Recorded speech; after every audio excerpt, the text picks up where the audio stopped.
Сәлем достар. Бүгінгі кинотайымда 1998 жылы жарық көрген «Водонос» фильмі.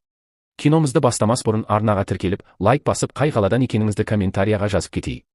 Ал шолуымызды бастайық. 31 жастағы ұялшақ жігіт Бобби Луизианада тұрады. Ол футбол алаңында су тасығыш болып жұмыс істейді. Бобби тұтығып сөйлейді, адамдармен қарым-қатынас жасай алмайды, және бұл жұмыстан басқа еш нәрседе табысқа жетпеген сияқты. Бар уақыты команда маңында өтеді, ойыншыларға су құйып береді. Ал олар оны үнемі мазақтап, қорлап жүреді. Оны ешкім қорғап жатқан жоқ. В твоей знаменитой зеленой тетради остались еще неожиданные приемы? Прими-ка душ, вонючка. То можете просто поколотить меня, но... Так и быть. Черт возьми. Ласки, иди сюда. Он хороший работник. Он нервирует мою футбольную команду, идиот. Да, господин тренер. Ты уволен! Хорошо. Газон шапқышпен үйіне қайтып келе жатқан Бобби тағы да алаңда болған жайтты анасына қалай түсіндіретінін ойлайды. Оны үйде жалғыз тұратын, бар махаббатын ұлына арнаған анасы Хелен күтіп отыр. Үйдің ішінде өз қолымен сәндеп қойған. Газон шапқыштың дауысын естіген Хелен ұлының келгеніне қуанады. Ал Бобби болса, баяу абайлап жақындайды. Себебі ол болған оқиғаны айтуға қорқады. Я потерял место инженера по водному снабжению. Может быть, я смогу найти работу водоноса в другой команде? Кто тебе сказал, что ты дева? Вики Валенкорт, та девочка. Ой, Буше, ты помнишь, что тебе говорила мама о девочках? Я запрещаю тебе водиться с девочками. Почему? Все девочки — это дьявол. Кешкі уақыт. Бобби төсегінде жатып күрес қарап жатыр. Телебағдарлама жүргізушісі көрермендерден қоңырау қабылдап отыр, ал экраннан Боббидің бір балуанның үлкен жанкүйері екені байқалады. Ол студияға қоңырау шалып, өзінің адалдығын, жанкүйер екенін айтады. Бірақ әңгіме кенеттен бақылаудан шығып кетеді. Бұл жағдай Боббиді бұрынғыдан да қатты ұялтады. Вам нужны услуги опытного водоноса? Сколько тебе лет? 12, 13? Мне 31 год.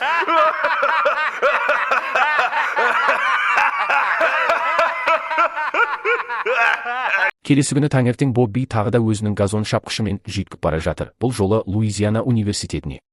Үстінде костюм, барынша жинақы көрінуге тырысады. Бәрі де оңтүстік орталық Луизиана университетінің ластанған иттер командасының жаттықтырушысы Клайнмен кездесуге арналған. Клайн сол сәтте матчты бақылап отыр, ал Боббиге назарын бірнеше минуттан кейін ғана аударады.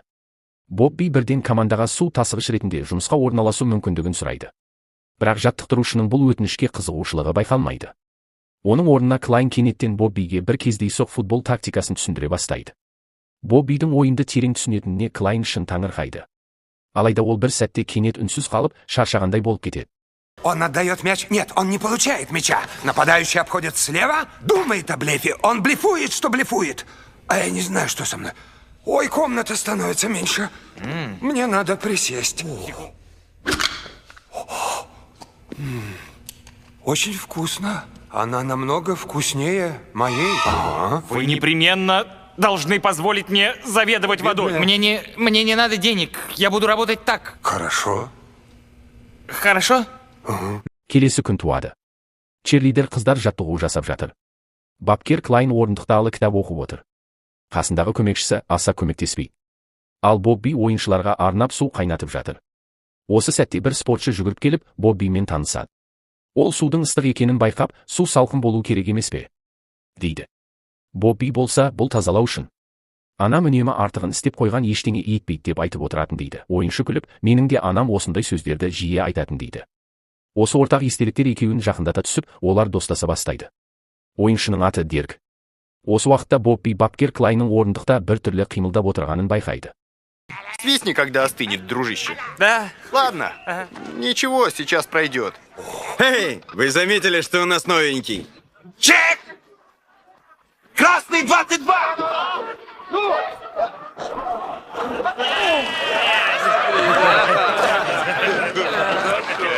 Водонос, смотри сюда.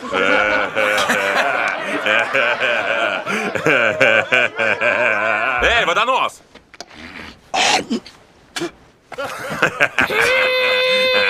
Опа, ну. Бастапқыда Бобби ештеңеге араласқысы келмейді, өзін қорғауға да тырыспайды, бәрінен алшақ жүргенді жөн көреді. Бірақ жаңа ойыншылар мазақтауда шектен шығып кеткен еді, және Боббидің шыдамы ақыры таусылады. Оны әр мазақтаған сайын Бобби теледидарда өзіне күліп тұрған балуан Ред Боллёдың жүзін елестететін. Ақыры ол өзін ұстай алмай ашуға булығып кетеді. Хватит надо мной смеяться! Черт! Извини. Я почту за честь, если ты будешь играть за нас. Нет, мама не позволит мне играть в футбол. Моя мама сказала... Хорошо, она скажет «да». Кешке қарай бапкер Клайн Бобби мен анасының үйіне келеді. Олар бірге кешкі ас ішіп отырады. Сол кезде бапкер Бобби жақсы футболшы бола алады деп әңгімесін бастайды. Бірақ анасы Хелен бірден жоқ, менің ұлым тым әлсіз. Анау ірі жігіттермен ойнай алмайды дейді. Бапкер тағы бірдеңе айтқысы келіп еді, бірақ Хелен менің басым ауырып тұр деп әңгімені тоқтатқысы келетінін білдіреді. Бобби анасына су әкеліп береді. Сол кезде анасы Боббидің мұндай ойындарға қатысқанына неге рұқсат бермейтінін түсіндіреді. Понимаете, мой муж Роберт, он решил, что он должен помогать этим аборигенам и вступил в корпус мира. Он оказался один посреди Сахары. У него не было воды, он умер от обезвоживания. Я бы принес воды моему папе, но я тогда был у мамы в животе. Да? Разве вы не хотите, чтобы ваша единственная частичка пошла учиться? Бобби, только представь, огромный мир откроется перед тобой. Но из него не выйдет школьного зубрилы. Келесі күні Бобби алаңға толық спорттық форма киіп шығады. Бірақ су тасушы ретіндегі әдетін тастай алмай, қолына су құйылған канистрінде ала келеді. Дер қасына келіп, Боббидің басында шлем жоқ екенін байқайды. Бобби шлем жоқ екенін айтады. Сонда Дерек өзінікін киюді ұсынады. Бобби шлемді киіп үлгергенде бапкер Клайн команданы жинайды. Ол тікелей Боббиді команданың жаңа ойыншысы ретінде таныстырады. Енді Бобби лайнбекер позициясында ойнайды. Ойыншылардың бірі оны әлі де мазақтай береді. Бобби болса сабырлы, бірақ ашулы үнмен сені құлататын сәтті асыға күтіп жүрмін дейді. Алайда Клайн әлі уақыты келген жоқ деп оны тоқтатады. Жаттығу басталады. Бірақ жаттықтырушы айтқан футбол терминдерінің көбін Бобби мүлдем түсінбей қалады. Столько лет обслуживая игроков, ты случайно не наблюдал за игрой? Это последняя попытка нападающих набрать 10 ярдов.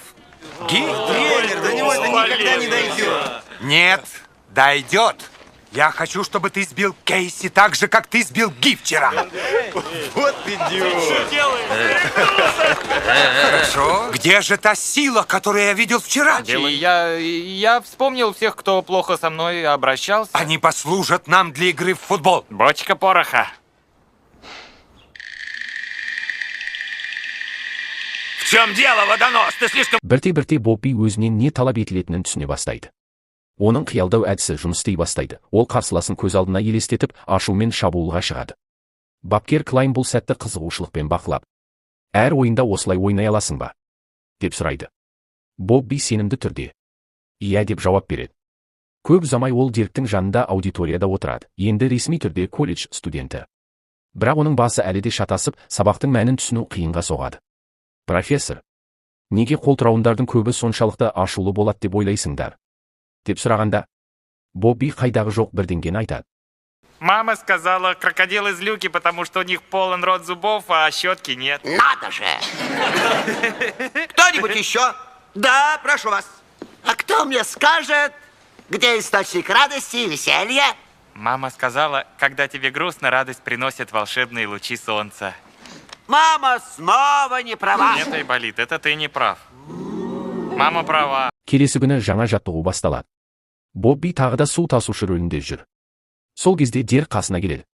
Бобби оған сен бүгін бұрынғыдан да көп су ішуің керек дегенде.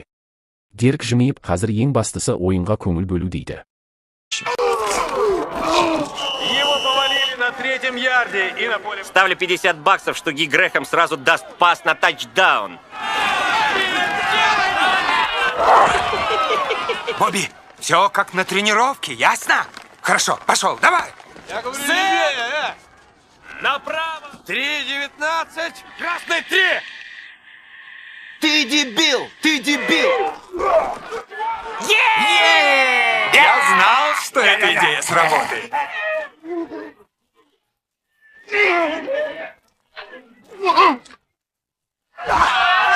Жолда газон шапқышына қайтып бара жатқан Бобби кенеттен бала кезден таныс ескі құрбысын Вики Валенкурды кездестіреді.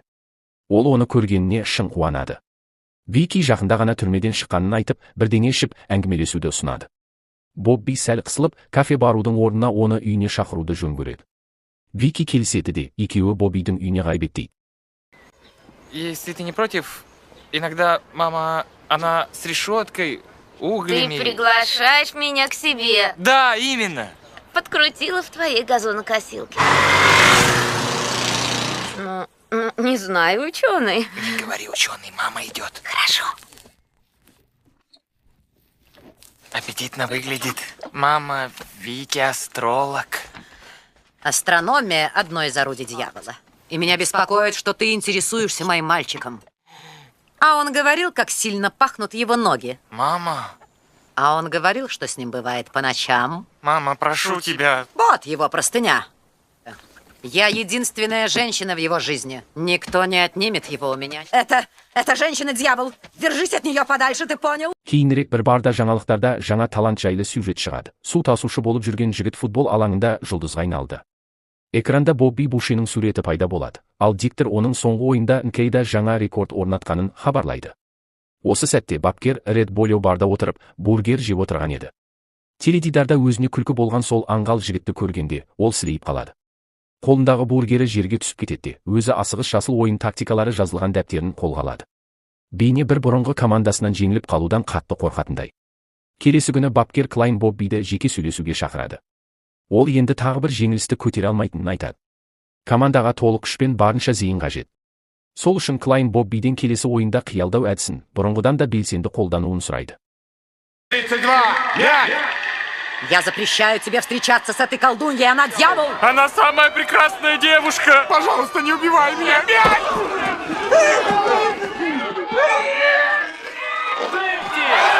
Благодаря уже закончилась полоса неудачи у Бульдога! Мы выиграли, дружище! Сегодня будет вечеринка! Славный костюм. Спасибо, это папин. Заходи. Бобби өмірінде алғаш рет кешке келіп көңіл көтереді. Ол сыра ішіп, бұрын ешқашан болмаған жаңа достармен әңгімелеседі. Сол жерде ол жаттығуда абайсызда қағып кеткен профессормен кездеседі. Профессор әлі күнге дейін Боббиден қорқады. Ал қыздар керісінше оның бір түрлі жұмбақ мінезіне қызығып тамсана қарайды. Олар Боббиге қатты ынтық болады. Мне это нравится. Недавно я был одновременно с мамой и тренером Клайном. А ты будешь моим парнем? Но есть одна девочка, Вики Валенкорт. Возможно, она дьявол, мама так сказала.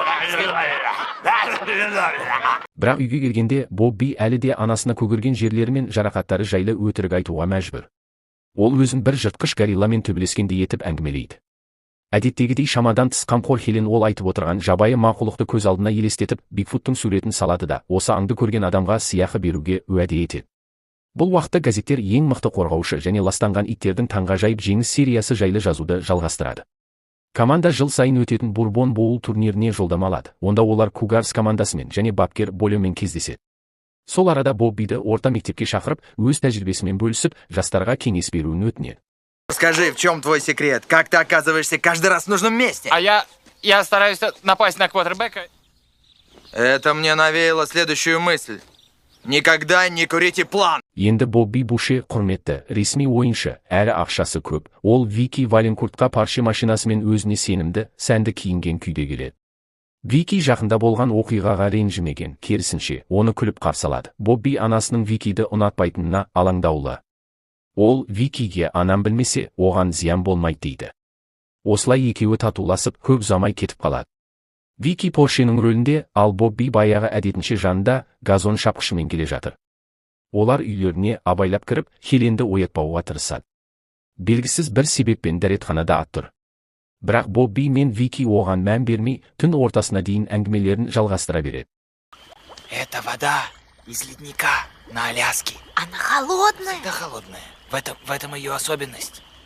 Это был мой первый раз. Я никогда раньше этого не делал. Ты целовался в первый раз.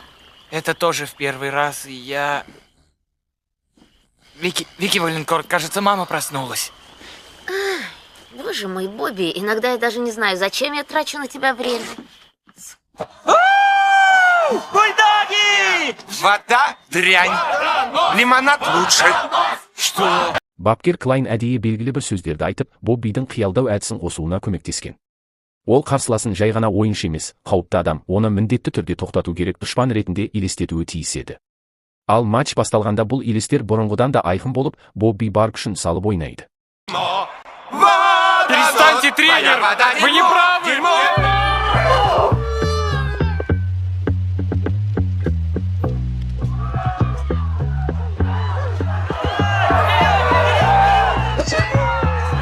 Бульдоги отправляются в Бурбон-Боул. Бұл уақытта команда күтпеген жеңістерін атап өтуде.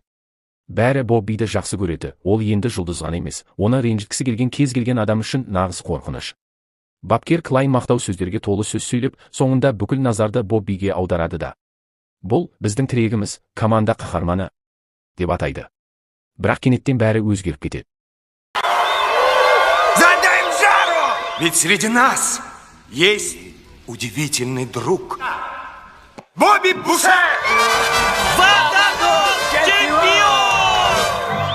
Большое спасибо, что вы мои друзья.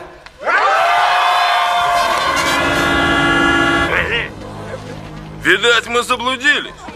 Эй, водонос, дебил. Это его табель из школы Саус-Лаффит, что нет такой школы Саус-Лаффит в Чироке. Это подделка!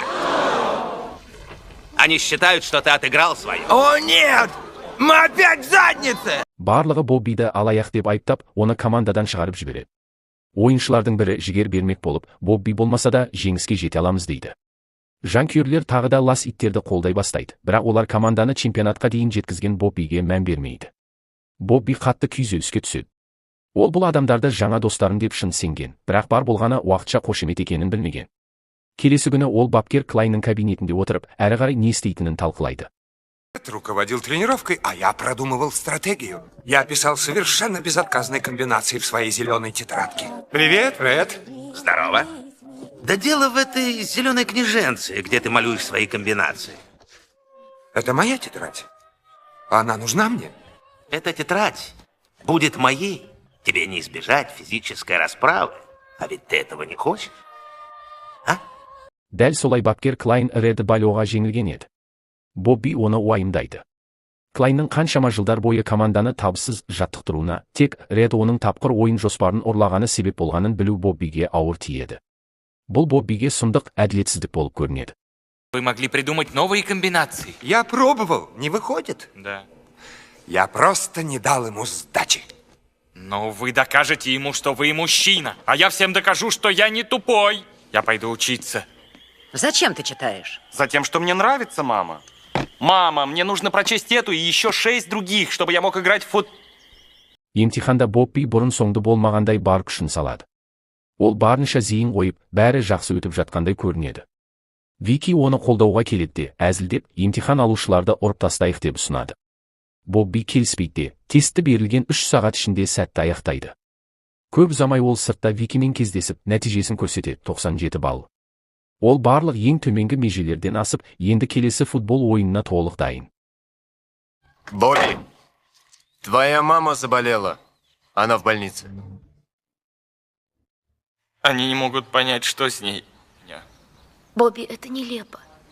Только маме не безразлично, жив я или мертв. Пожалуйста, оставьте нас. Она поправится, Бобби. Сол кезде Хелен төсекте жатып, өзін ауырған адам сияқты көрсетіп жатыр. Бобби анасының неге бұлай істеп жатқанын түсінуге тырысады. Ал Вики қалаға барып, Боббиді ойынға қайтару үшін үгіт науқанын бастайды. Ол оны алдаушы деп атаған адамдарды тауып, ойларын өзгертуге көндіреді. Көп ұзамай Бобби көшеден өзінің атын ұрандап жатқан топтың даусын естиді. Все эти люди пришли сюда для того, чтобы извиниться. Но у тебя есть друзья. И один из них хочет что-то сказать. Меня не назовешь красивым мужчиной. И ты вдохновляешь... Бобби, если бы твоя мама могла услышать нас. Но она без сознания и не может вас услышать. Я не хочу вас расстраивать. Так растолкай старуху! Мы должны выиграть завтра! Келесі күні таңертең Бобби анасымен бірге оянады. Ол әлдеқашан орнынан тұрып, бұрынғыдай ширақ, ештеңе болмағандай жүр. Анасының қайғыдан өліп қалады деп қорыққан Бобби, футболды одан жасырып ойнаған үшін кешірім сұрай бастайды. Я был плохим, ты была права, мама. Надо было показать тебе это давным-давно. Это мой папа? Нет, нет. Но это была страсть, а не любовь. Верти страницу. Вот твой папа. Верти дальше. Дорогая Хелен, это ты? Это мое последнее письмо? Чао, Роберто? Он ушел от нас, мой мальчик. Что я заставила тебя бросить всех тех, кто рассчитывал на тебя. Дуй играть в футбол с друзьями. Бурбон Бульоға қарсы ойынның үзілісінде Бобби Хелен мен Викимен бірге келеді. Оның келуі жеңіліп жатқан лас иттерге жаңа күш береді. Команда оны өздерінің жүрегі мен жаны деп мойындайды. Ұлының жанкүйерлер мен командадағы достары үшін қаншалықты қымбат екенін көрген Хелен ақыры өз пікірін өзгертеді. Американдық футболдың мүлде жаман нәрсе еместігін түсінеді. Бобби Буше приехал как раз на второй тайм. Футбол не для дьявола. Он для моего Бобби.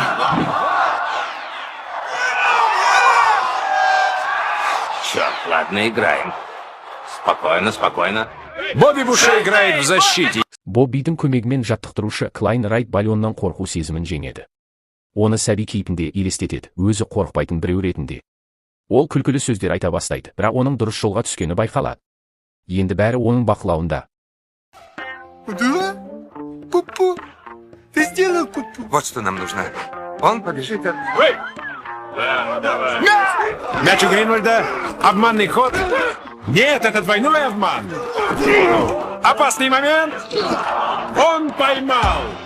Тачдаун, бульдоги. Что ж, выходит, у Клайна тоже найдется пара хитрых приемов. Я здесь с Вики Валенков, который исполняет обязанности Бобби во время этого матча. Иди и покажи этому водоносу. Пошел, пошел, да, пошел, пошел. Эй, водонос! Твоя подружка снова за тебя заступится? Прямо как большой паровозик.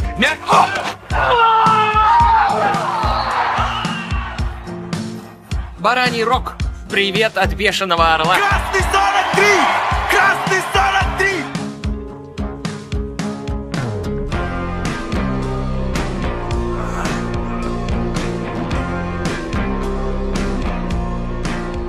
Бурбон болдың финалы тартысты шайқастың шыңы. Осы сәтте Бобби шешуші пас береді, тачдаун. Грязный пісі жеңіске жетеді. Жанкүйерлер су тасушының ойынына риза болып, алаңға жүгіріп шығып, оны қолдарына көтереді. Бобби матчтың ең үздік ойыншысы атанады. Бұл оның өміріндегі ең бақытты күн. Ол көрермен арасынан Викиді байқап, оған сүйіспеншілігін білдіреді. Вики күлімсіреп, оған жауап береді. Боббидің жанында тұрған жаттықтырушы Клайн жеңіске ғана емес, ақыры рет балоны да жеңгеніне қуанышты. Уақыт өтеді. Бобби мен Вики үйленеді. Тойдан кейін олар газон шабатын машинасына бет алады. Олар балайына дәл сол машинамен кетпек болады. Хелен Викиді толық қабылдамаса да, ұлының жанында оған қамқор болатын жақсы елдің болғанына риза. Кенеттен Боббидің әкесі Роберто пайда болады. Ол есімнен Боббиді НФЛ-ге шақыруы мүмкін екенін естігенін айтады. Роберто ұлын колледжден шығып, кәсіби лигада ойнауға көндірмек болады. Әрине, чемпионның әкесі ретінде даңқ пен ақшадан үлес алғысы келеді. Бірақ бұл сәтте ашулы Хелен шығып, оған ұрсып, оны бір ұрып жерге түсіреді. Жиналған жұрт оның бұл әрекетіне қошемет көрсетіп шаттанады. Бобби мен Вики қонақтардың қол шапалақтауымен өздерінің отбасылық өмірлеріне жол тартады. Осылайша, ештеңеге қарамастан батыр атанған, жүрегі таза қарапайым жігіттің ғажайып хикаясы аяқталады. Келесі кинотайында кездескенше аман болайық.